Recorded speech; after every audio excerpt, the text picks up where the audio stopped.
ইপ্পি noodles চাউমিনের মতো করে বানানোর জন্য আমরা এখানে ইপ্পি নুডলসটা নিয়েছি চাউমিনের মতো করে বানাবো। এরপর প্রথমে আমরা কড়াই জল দিয়ে সেটাকে সেদ্ধ করে নিলাম। এরপর আমরা কিছু সবজি কেটে নিয়েছি, যেমন টমেটো, পেঁয়াজ, রসুন, কাঁচা লঙ্কা, গাজর, এগুলো কেটে নিয়েছি। এরপর কড়াইয়ে তেল দিয়ে সামান্য গরম করে সেখানে আমরা সবজিগুলো ঢেলে দিলাম।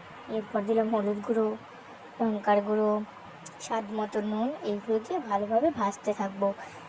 এরপর দেবো কিছুক্ষণ ভাজা হয়ে আসলে এবার দেবো সয়া সস, টমেটো সস, আর দেবো মিন্ট। সেটা অপশনাল, তোমরা ইচ্ছে হলে দিতে পারো, নাও দিতে পারো। এরপর সেটাকে ভালোভাবে সব মিশিয়ে নেবো।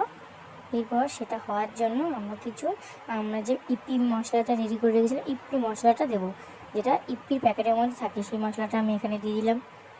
এরপর সামান্য দেবো হাফ বাটির মতো জল, যেটা এটা ভালো করে সবজিগুলো সেদ্ধ হয়ে যায়।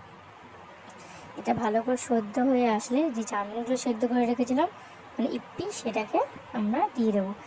ভালো করে নাড়াচাড়া করে নামিয়ে নিলেই রেডি আমাদের Maggi chow mein. Thanks for watching.